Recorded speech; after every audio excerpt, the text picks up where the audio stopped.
Halo adik-adik, kita akan mempersiapkan hati kita untuk mendengarkan firman Tuhan pada hari ini. Cici undang semuanya untuk bangkit berdiri. Kita mau angkat satu pujian. Bapakku datang padamu.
Lipat tangannya, tutup matanya, kita mau berdoa. Ya Tuhan, terima kasih Engkau masih memberikan kami kesempatan untuk bersama-sama beribadah kepada Tuhan.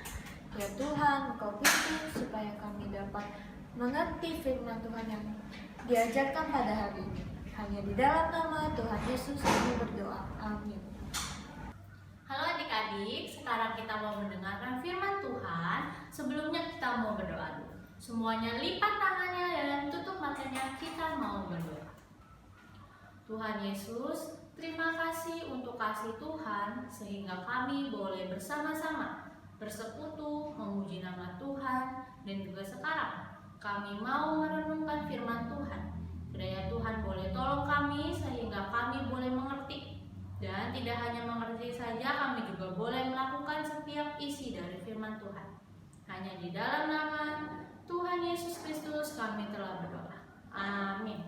Nah adik-adik, minggu lalu kita sudah dengar cerita tentang siapa ya? Coba adik-adik ingat-ingat lagi, minggu lalu kita dengar tentang siapa ya? Oh, minggu lalu kita dengar tentang Samuel. Wah, adik-adik ingat gak siapa Samuel? Samuel itu adalah anak dari ibu Hana. Samuel itu disebut dengan apa ini? Nabi.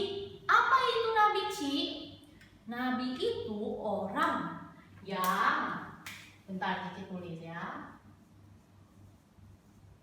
Orang yang kasih tahu firman Allah ke umatnya. Misalnya Allah mau bilang, kamu kasih tahu ya ke orang Israel bahwa kita tidak boleh mencuri. Allah harus kasih tahu lewat seorang nabi. Kenapa begitu, Ci? Kenapa harus kasih tahu lewat seorang nabi?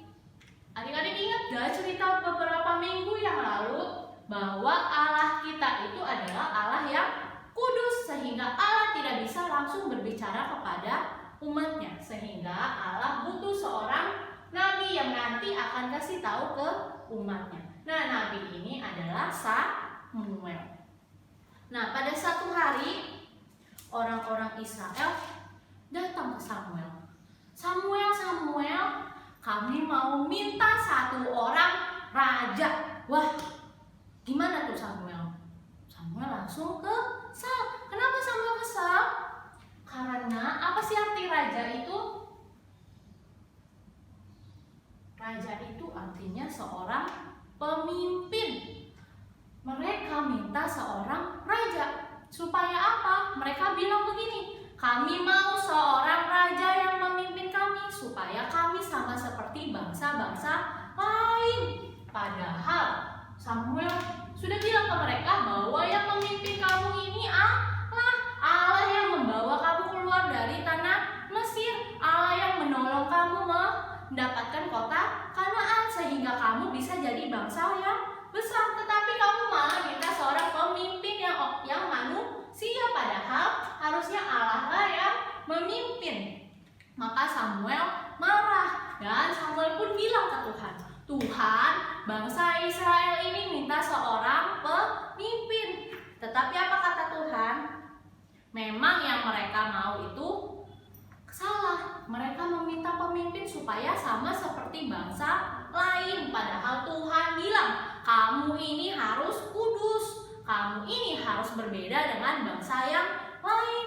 Jangan ikut-ikutan bangsa yang lain. Kalau misalnya bangsa yang lain berbuat dosa, orang Israel tidak boleh. Tetapi mereka minta raja supaya seperti bangsa yang lain. Tetapi apa kata Tuhan?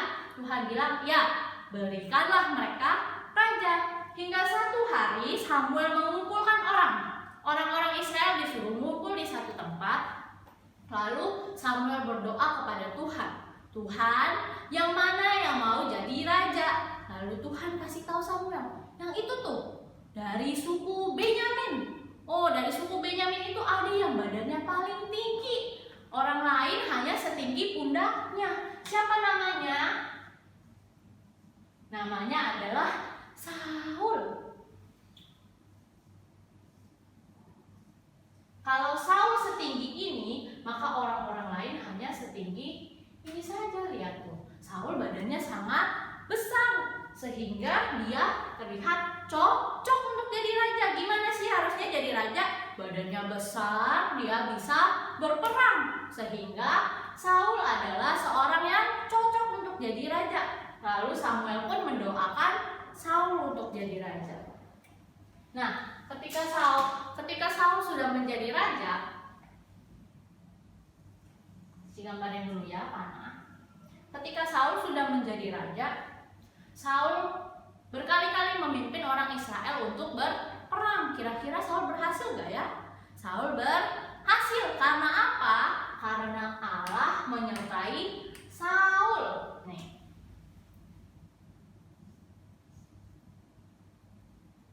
Allah menyertai Saul, dan waktu itu Saul masih taat kepada Allah.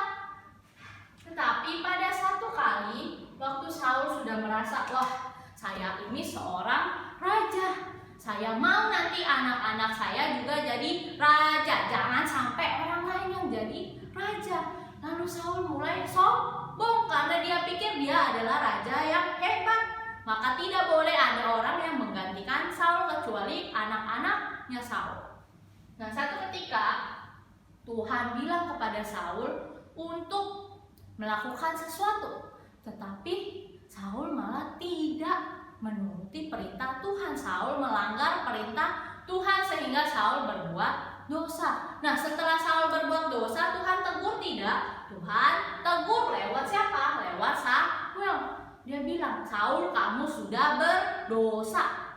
Tetapi apa yang Saul lakukan? Saul tidak minta ampun. Saul malah terus-menerus melakukan dosa. Nah, karena dosa, sehingga di hatinya yang tadinya ada Allah, malah jadi tidak ada Allah lagi. Karena dosa, tadinya Allah menyertai Saul, tetapi kemudian Allah meninggalkan Saul. Karena apa tadi? Karena dosa. Karena Saul hidupnya tidak mau lagi dipimpin oleh Allah. Padahal siapa yang harusnya memimpin? Allah. Lalu kemudian setelah Saul pun, yang tadinya dia hanya seorang biasa saja, dipanggil lalu menjadi seorang raja. Tetapi kemudian setelah dia menjadi seorang raja, dia ngapain? Dia berbuat dosa dan kemudian jatuh. Nah, setelah Allah melihat Saul melakukan dosa, Allah bilang ke Samuel untuk mencari penggantinya karena Allah sudah tidak suka kepada siapa? Saul. Setelah itu Allah bilang ke Samuel untuk datang ke rumah satu orang. Samuel, kamu pergi ke rumah Bapak Isai. Nah, di rumah itu ada anaknya yang mau aku pilih untuk jadi raja orang Israel. Setelah Samuel pergi, sampai ke rumah Bapak Isai. Lalu dipanggil anak-anaknya untuk datang ke hadapan Samuel. Lalu kokohnya yang paling besar, kokohnya ini badannya juga besar. Dia ini seorang prajurit. Prajurit bisa ngapain? Bisa perang. Berarti kira-kira cocok gak ya jadi raja? udah badannya besar, bisa perang. Wah, sepertinya cocok untuk memimpin orang Israel. Tetapi apa kata Tuhan? Bukan, saya bukan mau yang ini. Lalu coba kokohnya yang kedua lagi. Ini juga bisa perang, badannya juga besar. Kira-kira dia bukannya yang bisa mimpin orang Israel? Apa kata Tuhan? Tidak, bukan. Terus menerus sampai semua anak-anak Isai sudah dipanggil. Kata Tuhan, bukan mereka. Lalu Samuel nanya sama Isai, Isai, kamu masih punya anak lagi gak? Kata Isai, oh aku masih punya. Anaknya ini masih kecil. Anaknya ini masih sangat kecil dan dia sekarang ada di padang lagi jagain domba-domba. Nih, seorang anak kecil. Dia lagi jagain apa tadi katanya? Lagi jagain domba-dombanya. Lalu Samuel suruh Isai panggil si Daud namanya. Lalu Samuel tanya ke Tuhan, Tuhan, ini bukan yang Tuhan mau pimpin, yang Tuhan mau pilih untuk jadi seorang raja? Apa kata Tuhan? Iya, ini yang mau Tuhan pilih. Loh. Tadi kokohnya badannya sangat besar, dia bisa juga perang. Loh, kok kokohnya nggak dipilih? Loh, kok adiknya yang dipilih, yang paling kecil, yang masih sangat kecil, yang lagi jagain kambing dombanya? Kok malah Daud yang dipilih? Kira-kira kenapa ya? Karena apa ini? Allah melihat hatinya Daud. Karena Allah tahu bahwa di dalam hatinya Daud ada Allah. Allah tahu bahwa Daud sungguh-sungguh percaya kepada Allah, sehingga Allah memilih Daud untuk menggantikan Saul sebagai seorang raja. Kemudian Samuel pun mendoakan Daud. Nah, suatu ketika ada seorang yang raksasa datang. Orang raksasa ini musuhnya orang Israel. Orang raksasa ini datang dengan pasukan-pasukannya yang lain. Adik-adik coba lihat tinggi Cici. Nah, tinggi Cici kan segini. Kalau orang raksasa itu kira-kira tingginya 2 kali tinggi Cici sekarang. Wah, berarti kita kalau lihat masih lihat begini. Wah, besar sekali ya. Takut tidak? Tentu saja orang Israel sangat takut. Tidak ada yang berani melawan raksasa itu. Raksasa itu namanya siapa? Ada yang tahu gak? Namanya Goliat. Cici gambar di sini ya.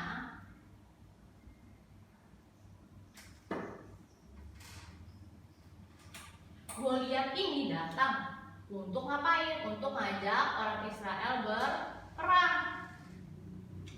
Dia menghina-hina orang Israel. Dia juga menghina-hina nama Allah. Nah, waktu itu Daud lagi di rumah. Daud disuruh sama papanya, Daud, kamu sini. Kamu bawain ya. Kamu bawain nih makanan ke koko-koko kamu. Koko-koko kamu lagi ada di situ tuh. Lagi mau perang melawan siapa? Melawan orang Filistin dan Goliat. Lalu Daud nurut nggak? Daud nurut. Daud pergi bawa makanan ke koko-kokonya. Waktu itu Raja Israel masih siapa? Masih Saul. Dan Daud masih kecil. Nah, ketika sampai dia kasih makanan ke koko-kokonya, Daud dengar bahwa Goliat menghina-hina orang Israel. Goliat menghina-hina nama Allah. Daud kesal sekali. Kata dia nanya ke koko-kokonya, itu siapa sih? Berani banget dia menghina nama Tuhan. Lalu koko-kokonya bilang gini, kamu anak kecil, pulang sana, jangan ikut campur. Ngapain kamu anak kecil di sini? Sana pulang. Akhirnya Daud pergi. Tapi Daud pulang nggak? Tidak. Daud tidak suka karena Goliat menghina nama Allah. Akhirnya Daud datang ke Raja Saul. Daud bilang, Raja, aku ini berani melawan Goliat. Aku sudah biasa jagain domba-dombaku. Biasa lawan seekor beruang. Biasa lawan seekor singa. Aku tidak takut dengan Goliat. Loh, padahal waktu itu rajanya masih Raja Saul. Saul yang badannya juga besar. Saul yang hebat berperang malah tidak mau melawan Goliat. Dia malah duduk di istananya menunggu prajurit-prajuritnya yang melawan Goliat. Padahal dialah rajanya, tapi dia tidak mau loh. Padahal dia yang badannya juga besar, dia pasti bisa berperang, tapi dia tidak mau. Kenapa? Karena dia takut dia juga mati. Karena dia takut nanti dia tidak menjadi raja lagi atau anak-anaknya tidak menjadi raja lagi. Tetapi coba adik-adik lihat seorang anak kecil yang biasa kerjanya cuma jagain kambing dombanya, malah datang ke raja dan bilang saya berani. Lalu apa kata raja? Ya sudahlah, sana pergi berperang. Lalu dikasihkan baju perang. Tetapi waktu itu badan Daud masih sangat kecil sehingga dia mau jalan susah, baju perangnya sangat berat. Akhirnya Daud bilang, sudah saya tidak mau pakai baju perang, saya pergi begini saja. Lalu kemudian Daud membawa suatu bendanya itu seperti ketapel. Adik-adik tahu ketapel ya? Nah, bendanya itu seperti untuk diputar-putar begini. Lalu dia pergi ke pinggir sungai, dia ambil batu. Dia ambil beberapa batu, dia masukin ke kantongnya. Lalu dia jalan ke depan Goliat. Dia bilang, hei kamu, ayo sini kita berperang. Lalu Goliat malah kesal. Adik-adik lihat, badan Goliat yang begitu besar disuruh melawan anak kecil. Goliat bilang, wah kamu ini menghina saya ya. Saya ini dari kecil sudah pegang pedang. Saya dari kecil sudah belajar perang. Kamu malah kasih anak kecil buat melawan saya. Tetapi apa kata Daud? Aku ini tidak takut sebab aku datang bersama Tuhan. Aku akan melawan Goliat bersama Tuhan. Daud percaya bahwa Tuhan menyertai Daud. Daud percaya bahwa Tuhan akan menolong Daud dan juga orang-orang Israel.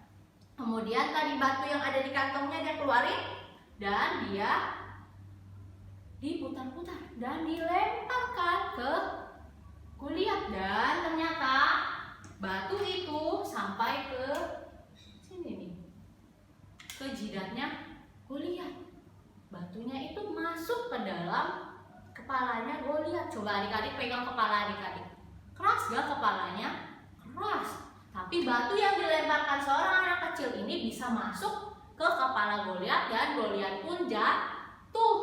Setelah Goliat jatuh, Daud ngapain? Daud ambil pedangnya Goliat dan dia potong kepalanya Goliat. Wah, berani sekali ya. Lalu kepalanya Goliat ini dibawa ke hadapan Saul. Kata Daud begini, ini orang yang sudah menghina nama Allah dan orang Israel. Akhirnya mereka semua menang melawan orang Filistin, menang melawan Goliat. Karena siapa?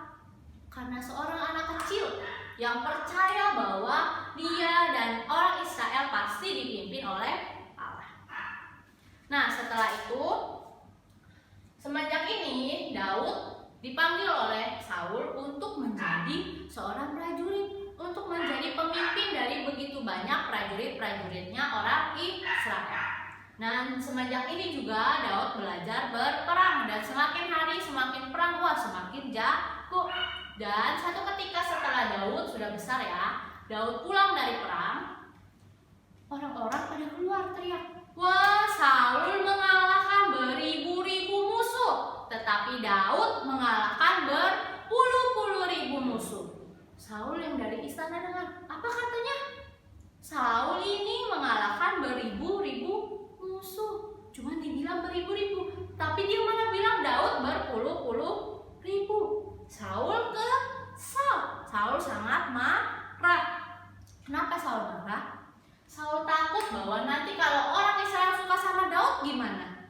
Nanti orang Israel malah lebih memilih Daud daripada Saul untuk menjadi raja. Kemudian Saul sangat marah.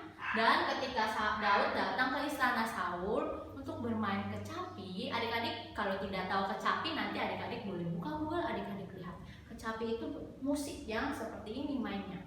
Nah, dia sedang main kecapi. Lalu Saul dari jauh melihat, wah itu Daud. Aku mau bunuh Daud. Waktu itu Raja Saul sedang memegang tombak. Adik-adik tahu tombak? Yang kayunya panjang begini dan di ujung kayunya ada pisau. Saul megang tombak seperti ini. Lalu dia ngapain? Dia mau bunuh Daud. Dia lemparkan tombaknya. Dan ternyata kena tidak? Tidak. Allah menyertai Daud sehingga Daud bisa menembak. Daud tidak kena. Dan sejak saat itu Daud tahu bahwa Saul membenci Daud. Akhirnya Daud pun pergi. Daud kabur daripada Saul. Daud terus menerus lari daripada Saul dan Saul terus menerus lari mengejar Daud untuk membunuh Daud. Dosa yang tadinya Saul lakukan dan Saul tidak mau minta ampun, sehingga dosa tersebut terus menerus menguasai hidup Saul, sehingga Saul malah mempunyai keinginan untuk membunuh seseorang. Betul atau tidak itu? Tentu tidak. Tuhan tidak suka. Hingga satu ketika Daud masuk ke dalam satu gua untuk bersembunyi. Nah, di satu gua itu Daud dengan orang-orang yang mengikuti Daud bersembunyi di belakang. Ternyata di depan sana sudah ada Saul dan pasukannya. Lalu Saul masuk ke dalam gua itu mau ngapain? Saul sakit perut, mau pup. Dia pup ke dalam gua itu. Nah, waktu dia pup, orang yang mengikuti Daud bilang gini, "Hei Daud, itu orang yang mau bunuh kamu. Tuhan menolong kamu sehingga musuh kamu bisa ada di situ. Kamu tinggal bunuh. Itu loh Raja Saul yang mau membunuh kamu selama ini. Kamu tinggal bunuh dia di situ." Tapi apa kata Daud? "Gak, saya nggak mau membunuh. Apalagi Saul ini seorang yang dipilih oleh Allah untuk menjadi raja. Mana mungkin saya ini boleh membunuh dia." Sehingga Daud pun teriak, "Hai Raja Saul, ini aku Daud. Aku ini punya kesempatan loh untuk membunuh kamu. Tetapi aku memilih untuk tidak membunuh Saul." Lalu Saul pun pergi. Hingga satu ketika orang Israel berperang melawan orang Filistin. Perangnya itu sangat besar dan sangat hebat sehingga orang Israel pun kalah. Nah, ketika orang Israel kalah, apa yang terjadi? Saul pun melihat, waduh, ini sudah tidak ada harapan. Kita semua pasti mati. Lalu Saul membunuh dirinya sendiri. Adik-adik bisa lihat, dari awalnya Saul seorang yang biasa-biasa saja, yang badannya lebih besar daripada orang-orang Israel yang lainnya. Dia dipilih Allah untuk menjadi raja. Saul ditinggikan untuk menjadi raja. Dari seorang yang biasa-biasa saja, Tuhan pilih untuk menjadi raja.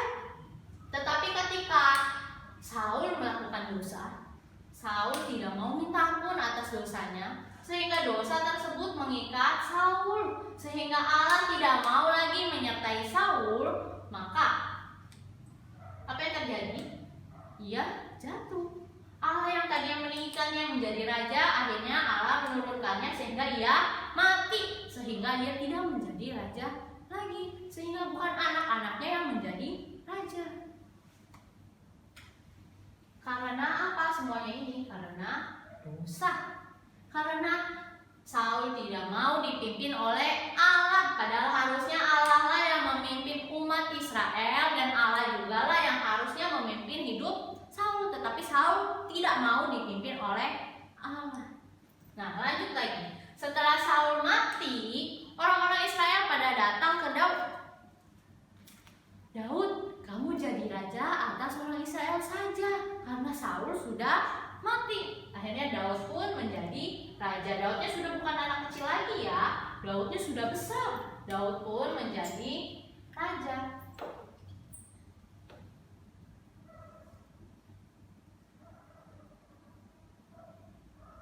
Raja Daud.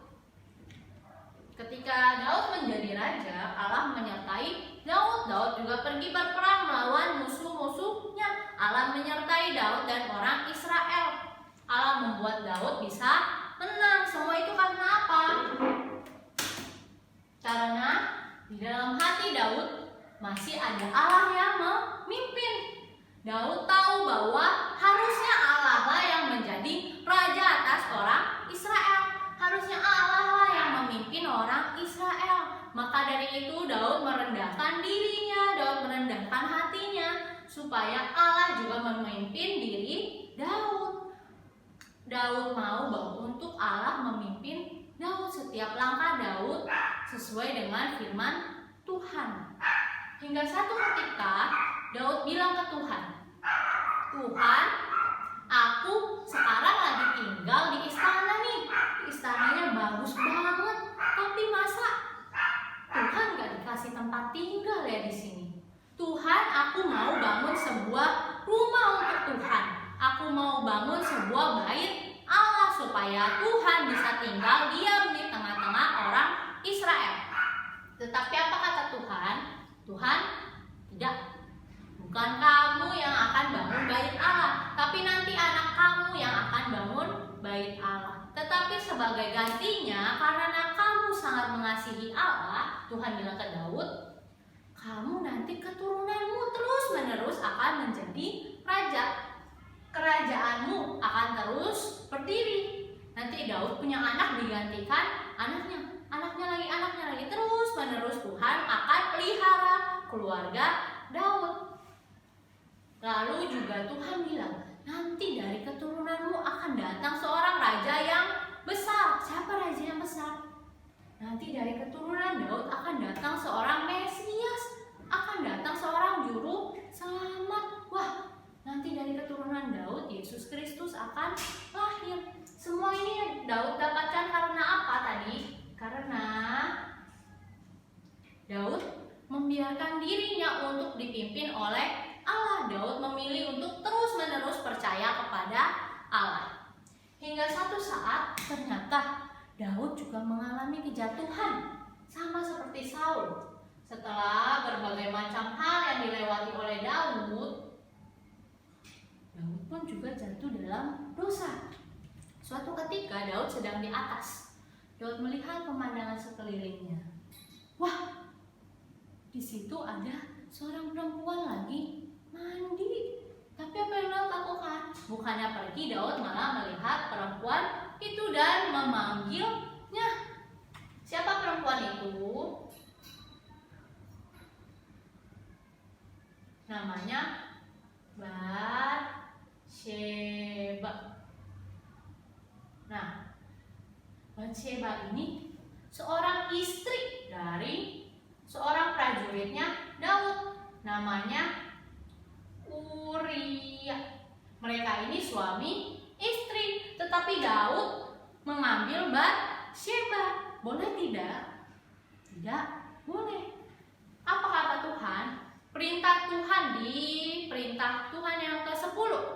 Adik-adik boleh buka nanti di Keluaran 20, adik-adik baca bahwa Tuhan bilang kita tidak boleh mengingini milik orang lain. Tetapi Daud mengingini milik Uria. Daud mengingini istrinya Uria sehingga Daud berbuat dosa. Nah, tidak stop sampai situ saja. Daud menyuruh orang untuk mengatur supaya Uria nanti waktu perang barisnya paling depan ya, supaya nanti Uria mati. Jadi Batsheba bisa diambil untuk Daud. Dan apa yang terjadi? Uria benar mati. Wah, kejam sekali ya. Lalu Tuhan melihat, wah ini Daud sudah melakukan dosa. Tuhan mengirim satu orang nabi, namanya Nabi Natan. Nabi Natan ini datang kepada Daud dan menegur Daud. Daud, kamu tahu tidak, kamu sudah melakukan dosa. Apa yang Daud lakukan? Daud langsung minta ampun. Tuhan, maafkan saya berbuat dosa. Tuhan tolong ampuni saya. Tadi Saul berbuat dosa dan sudah ditegur, tetapi Saul tidak mau minta ampun dan bertobat. Tetapi Daud, ketika Daud ditegur oleh Nabi Natan, Daud langsung ngapain? Langsung minta ampun. Tuhan mengampuni tidak?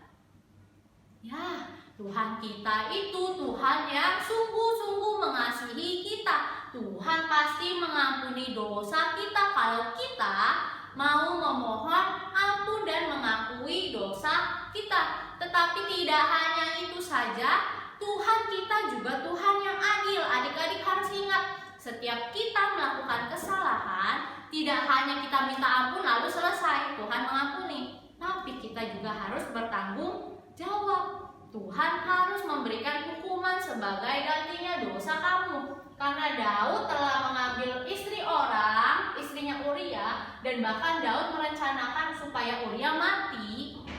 Daud meminta ampun dan Tuhan mengampuni. Tetapi hukumannya itu nanti anak yang dikandung oleh Batsyeba ini akan mati. Anak yang dikandung ini akan mati. Ketika Daud mendengar Allah memberikan hukuman itu, Daud juga memohon lagi, Tuhan, saya mohon jangan biarkan anak itu mati. Tetapi apa kata Tuhan? Itu adalah hukuman atas dosa Daud, sehingga anak itu pun mati. Nah, setelah anak itu pun mati, Allah masih menyertai Daud dan memberkati Daud. Allah memberikan lagi seorang anak lagi untuk Daud dari Batsyeba. Nama anak itu adalah Salomo. Nantilah Salomo yang akan melanjutkan kerajaannya Daud. Nantilah Salomo yang akan membangun bait Allah yang tadi Daud mau bangun, tetapi Tuhan bilang bukan Daud tapi Salomo. Nah, adik-adik, kita bisa lihat di sini. Tadinya Saul seorang yang biasa-biasa saja, tetapi Tuhan mau pakai Saul sehingga Saul menjadi raja. Tetapi ketika Saul sudah mencapai puncaknya, sudah menikmati semua yang Tuhan berikan, bukannya tetap bersetia kepada Tuhan, bukannya Saul tetap memberikan dirinya dipimpin oleh Tuhan, Saul malah berbuat dosa. Dia terus-menerus berbuat dosa. Ketika Saul ditegur atas dosanya, Saul tidak bertobat, Saul tidak mau minta ampun, sehingga Allah membiarkan Saul jatuh dan mati. Tetapi berbeda dengan Daud. Memang tadinya Daud adalah anak kecil yang biasa, orang biasa. Tetapi Daud mau dipakai Tuhan dan dipilih menjadi seorang raja. Nah, ketika dia sudah menjadi seorang raja, dia sudah berhasil dalam segala perangnya, dia sudah dipimpin oleh Tuhan, dia pun jatuh ke dalam dosa. Tetapi ketika dia jatuh ke dalam dosa, Nabi Nathan menegur Daud, Daud mau minta ampun ke Tuhan. Daud mau kembali lagi kepada Tuhan. Daud mau lagi dirinya tetap dipimpin oleh Tuhan, sehingga Daud tidak langsung benar-benar jatuh seperti Saul. Memang Daud diberikan hukuman, tetapi Daud tetap Tuhan sertai. Nah, adik-adik bisa lihat ya bagaimana perjalanan hidup Saul dan Daud, bagaimana perbedaannya. Saul mati karena Saul tidak mau dirinya dipimpin oleh Tuhan, tetapi Daud setelah melakukan dosa, Daud bertobat dan tetap mau dirinya dipimpin oleh Tuhan, sehingga Allah tetap memberkati keluarga Daud dan Allah memberikan seorang anak yang akan menggantikan Daud. Semua itu Daud dapatkan karena apa? Karena hatinya mau dipimpin oleh Tuhan. Karena hidupnya Daud mau dipimpin oleh Tuhan. Begitu juga dengan hidup kita. Alkitab sudah kasih kita banyak contoh, ini salah satunya. Alkitab kasih kamu contoh, kalau kamu tidak mau hidupnya dipimpin oleh Tuhan, maka kamu, sudah ada contohnya. Seperti Saul. Tetapi kalau kamu mau hidupnya dipimpin oleh Tuhan, sudah ada contohnya juga. Kalian tinggal memilih. Kalian mau atau tidak dipimpin oleh Tuhan. Kata Tuhan, kalau kamu mau menaati perintah Tuhan, kalau kamu tetap setia kepada Tuhan, maka Tuhan akan melindungi kamu. Tuhan akan memberkati kamu. Tetapi kalau kamu melanggar firman Tuhan, kamu tidak mau lagi setia kepada kepada Tuhan, maka Tuhan akan meninggalkan kamu. Adik-adik bisa pilih, adik-adik mau seperti apa? Terus meminta Tuhan pimpin hidup kita, atau tidak mau, saya mau hidup sesuai dengan keinginan saya. Cik, kalau aku mau hidup aku dipimpin Tuhan, gimana caranya? Adik-adik tahu gimana caranya? Dengan mengikuti firman Tuhan. Tuhan sudah memberikan kepada kita Alkitab. Di dalam Alkitab ini kita bisa baca setiap firman Tuhan. Di dalam Alkitab ini kita bisa tahu apa yang Tuhan mau kita lakukan dan Tuhan tidak suka kita lakukan. Dengan cara kita membaca firman Tuhan, dengan cara kita mendengarkan firman Tuhan dengan baik, dan kita melakukannya, maka Tuhan akan memimpin hidup kita. Lalu juga satu lagi, ketika Saul berbuat dosa, Saul ditegur, tetapi Saul tidak mau minta ampun. Saul tidak mau bertobat. Tetapi ketika Daud juga berbuat dosa dan ditegur, Daud mau minta ampun kepada Tuhan dan Tuhan mengampuni, tetapi dosa mereka tetap diberi hukuman. Tetapi bedanya Tuhan mengampuni Daud dan Tuhan tetap menyertai Daud. Tetapi Saul tidak mau mengakui dosanya dan Tuhan tidak mau menyertai Saul lagi. Nah, semuanya lipat tangannya dan tutup matanya. Kita mau berdoa. Tuhan Yesus, terima kasih karena kami telah diberikan contoh bagaimana kalau kami, hidup kami mau dipimpin Tuhan. Kami juga sudah mendapat contoh kalau hidup kami tidak mau dipimpin Tuhan. Tuhan tolong kami supaya sejak kami kecil kami boleh terus taat kepada Tuhan. Kami boleh terus hidup kami dipimpin oleh Tuhan hingga akhir hidup kami. Tolong kami ya Tuhan, hanya di dalam nama Tuhan Yesus kami berdoa. Amin. Nah, adik-adik, kalau adik-adik mau tahu cerita lebih lengkapnya lagi tentang Daud dan Saul, adik-adik bisa baca Alkitab adik-adik di kitab 1 Samuel sampai 2 Samuel. Dadah semuanya.